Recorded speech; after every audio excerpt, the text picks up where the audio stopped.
ईद के दिन हमारे घरों में बहुत सारे पकवान पकते हैं और या हम किसी के घर दावत पे जाते हैं तो एक चीज़ वहाँ पे कॉमन जो नज़र आती है जो है रोटी। रोटी कह लें या नान कह लें, जो भी। तो रोटी एक कॉमन चीज़ है और एक ऐसी चीज़ है जो घर में नहीं बनती। जब भी हमारे मुल्क में कोई ऐसा इवेंट आता है, कोई बड़ा इवेंट आता है, तो हम प्रेफर करते हैं कि जो रोटी है, जो नान है, वो उस दिन हम बाहर से परचेज़ करें और वो एंजॉय करें। तो फिर हमारा तंदूर पे जाने का इत्तेफाक होता है, तंदूर के चक्कर लगते हैं। तो ऐसे ही इत्तेफाक मेरे साथ हुआ, जो आप में से बहुत सारे लोगों के साथ हुआ होगा। जैसा कि मैं बता चुका हूँ कि इस चैनल पे यहाँ पे हम बात ही वो करते हैं, उन कॉमन इश्यूज़ पे करते हैं जो कि हम आपस में तो डिस्कस कर लेते हैं या अपने ड्राइंग रूम्स में डिस्कस कर लेते हैं, लेकिन लोगों तक वो चीज़ नहीं पहुँच पाती है जिसका फ़ायदा फिर दूसरे लोग उठाते हैं और वो उस तरह से ही हमें यूज़ करते जाते हैं। खैर, मैं सिचुएशन आपको समझाता हूँ तो आपको ज़्यादा ईज़िली समझ आएगा। तंदूर पे जाने का इत्तेफाक हुआ, रोटियाँ चाहिए थी, मेहमान आए थे। तंदूर पे गया, वहाँ पे रश पड़ा था। आगे तंदूर पे चला गया, बहुत सारे तंदूर होते हैं। अगले तंदूर पे गया, वहाँ से रोटी ख़रीदने लगा तो वहाँ पे उसने लिख के लगाया हुआ था कि रोटी जो है आज हमारे पास 30 रुपए की। ठीक है जी, 30 रुपए की रोटी है। ठीक है, उस दिन फील नहीं होता, ईद होती है कि अच्छा चलो यार 30 रुपए की रोटी है तो कोई बात नहीं। अब उसी सिचुएशन में उसी दौरान जो है बहुत सारे लोग आते हैं जो शायद रेगुलर तंदूर से रोटी ख़रीदते हैं। तो उन्होंने आके बोला कि भाई ये सादा रोटियां लगा दो। तो तंदूर वाले ने कहा कि आज के दिन सादा रोटी नहीं है। सादा रोटी की कीमत होती है 20 रुपये।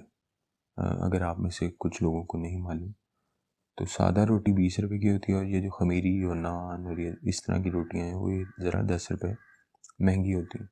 तो सबसे पहले तो तंदूर वाले ने उसको कहा कि भाई आज के दिन सादा रोटी नहीं अवेलेबल। तो मजबूरन उस बंदे को लेनी है अब खमीरी रोटी। तो जो बंदा ये सोच के आया है कि मैं 4 सादा रोटियां ख़रीदूँगा, वो उसके बदले 3 खमीरी या रोटी या 3 नान लेके जाएगा। एक रोटी उसकी कम हो गई।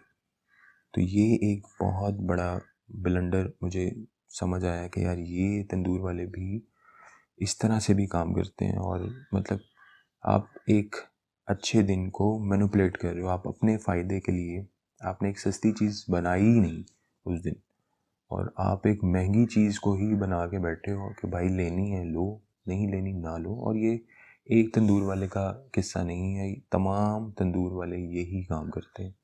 जब भी ऐसा कोई इवेंट आता है तो वो अपनी जो लोकल प्रोडक्ट है, जो रोज़ चलने वाली और ज़्यादा चलने वाली आइटम है, सादी रोटी, उसको ख़त्म कर देते हैं।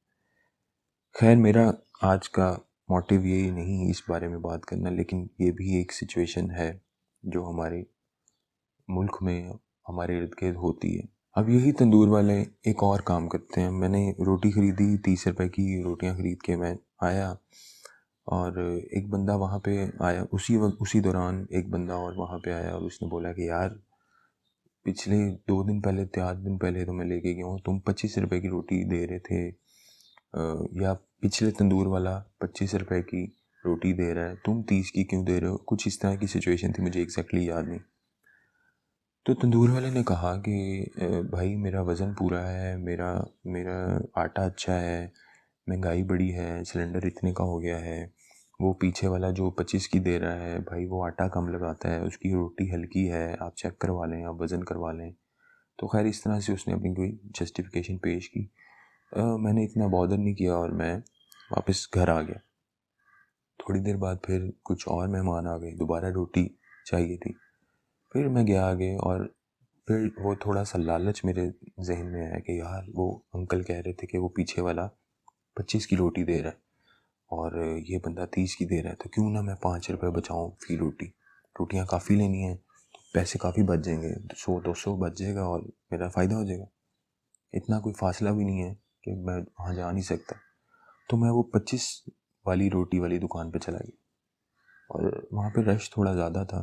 खैर, मुझे पता था कि क्योंकि 5 रुपए सस्ती है तो रश इसलिए ज़्यादा।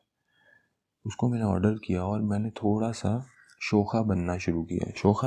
शोखा इन अ सेंस कि जब आपको सिचुएशन का थोड़ा आइडिया हो ना कि ये चीज़ की क्वालिटी क्या है, ये क्वालिटी क्या होनी चाहिए, तो आप थोड़ा-सा उसके ऊपर चढ़ के आते हो कि यार ये ना क्वालिटी ऐसी चाहिए मुझे। तो आप जब, क्योंकि मैं पीछे से सुन के आया था कि उसने कहा मेरी 30 की रोटी है, इसका वज़न पूरा है, इसका आटा ऐसा है, तो मैंने वही वहाँ पे जाके उसको इम्प्लीमेंट किया कि यार तुम 25 की रोटी तो दे रहे हो, इसका वज़न पूरा होना चाहिए, इसका आटा सही होना चाहिए, 2 नंबरी ना करना, ये मतलब इस तरह की 2-4 मैंने बातें की। उसने कहा कि जनाब मैं तो पूरा वज़न, मेरी रोटी आप वज़न कर लें, मेरा पेड़े का आप वज़न कर लें, बेहतरीन मेरी रोटी है। वो जो अगले वाला है ना जो 30 की दे रहा है, वो तो आज के दिन लोगों को लूट रहा है। अब आपके सामने 2 सिचुएशंस आ गई। जो 30 की बेचता है वो कहता है पिछले वाला जो 25 वाला है वो चोर है, क्योंकि उसका वज़न कम है, वो आटा सही नहीं बनाता या जो भी है। और 25 वाला कहता है वो जो 30 में बेच रहा है ना वो चोर है, और क्योंकि आज ईद का दिन है तो वो लूट रहा है। अब ये है हमारे मुल्क के गरीब लोग। बेसिकली तंदूर वालों को हम गरीब समझते हैं,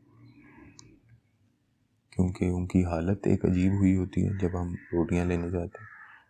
और दूसरा उनकी बोली, उनका लिबास, उनका रहन सहन, तो हम इन चीज़ों से अख़ज़ करते हैं कि यार ये गरीब लोग हैं। फिर मैंने थोड़ी देर खुद से ही डिस्कशन की कि यार ये जो गरीब लोग हैं, जिनको हम बेसिकली गरीब समझते हैं, ये असल में शायद गरीब नहीं है, ये तो इनके पास ट्रिक्स हैं कि इन्होंने अमीर को या मिडिल क्लास को या अपने से थोड़े से ऊपर को लूटना कैसे है। 30 वाला कहता है 25 में जो चीज़ बेच रहा है वो चोर है, 25 वाला कहता है जो 30 में बेच रहा है वो ओवर प्राइसिंग कर रहा है, तो दोनों ही चोर हैं। दोनों में से सच्चा कौन है कोई पता नहीं, कोई कोई मालूम नहीं, कोई क्राइटेरिया नहीं।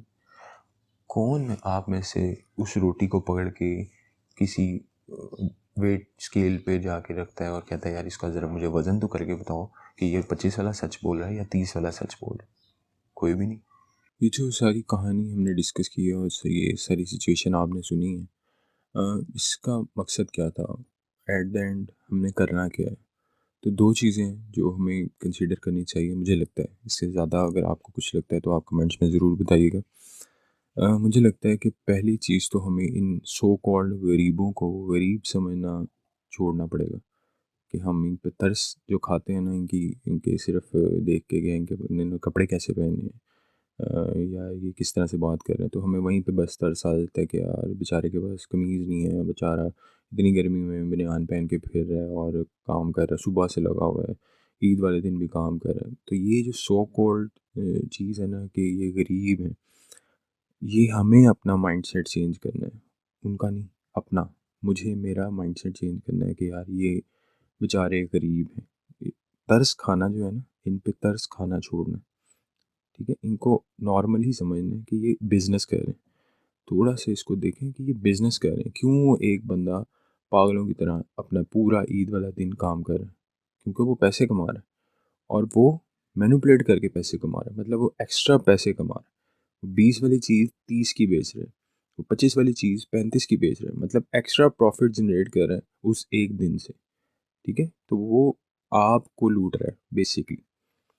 पहली चीज़ ये हो गई कि आपने इन सो कॉल्ड गरीबों को, या मैंने इन सो कॉल्ड गरीबों को गरीब समझना छोड़ना। और दूसरी चीज़ है तरस खाना। तरस खाना इन अ सेंस कि यार चलो 100 रुपये ज़्यादा माँग लिए, चलो कोई बात नहीं। ये जो चीज़ है ना, चलो कोई बात नहीं, ये भी हमें अपने आप में से ख़त्म करनी है। कि किसी ने 25 रुपये ज़्यादा माँग लिए तो चलो कोई बात नहीं, 20 रुपये ज़्यादा माँग लिए तो चलो कोई बात नहीं। ये 20-20 करके आप थोड़ा-सा इमेजिन करेंगे पूरे दिन में कितनी बड़ी दिहाड़ी बनती है। इतना बड़ा मार्जिन बनता है कि जो हर बंदे से 20-20 देते जाएँ। हाँ, मुझे फ़र्क नहीं पड़ता, इंडिविजुअली आपको फ़र्क नहीं पड़ता कि यार मैंने 20 रुपए ही तो दिए। ये ऐसे ही है जैसे आप किसी फ़कीर को 1 रुपया देते हैं, तो इंडिविजुअली तो आपको कोई फ़र्क नहीं पड़ता।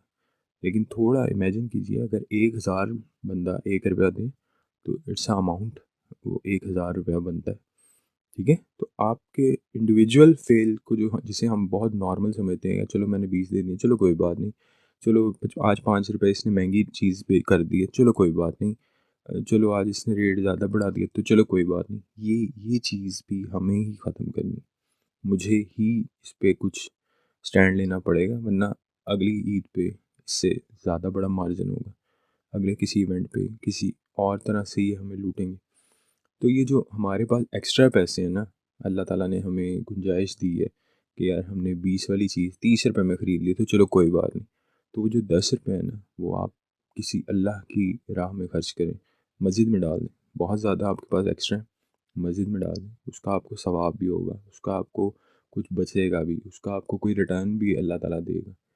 इसका आपको कोई रिटर्न, कोई इज़्ज़त नहीं मिलेगी कि अगली दफ़ा आप उस रेडी वाले के पास या नान वाले के पास जाएँगे तो वो आपको कोई रिस्पेक्ट नहीं करेगा।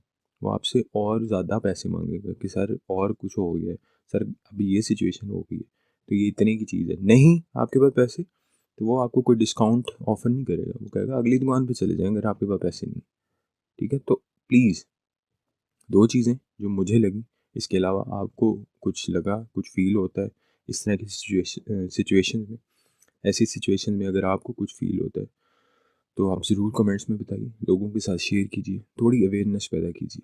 ये अवेयरनेस जो हम आपस में डिस्कस कर रहे हैं, मैं आपसे बात कर रहा हूँ, ये हर बंदे के ज़हन में होनी चाहिए, ठीक है? तो 2 चीज़ें मुझे लगीं, वो मैंने आपसे डिस्कस की, जो आपको चीज़ें लगीं, आप कमेंट्स में बताइए।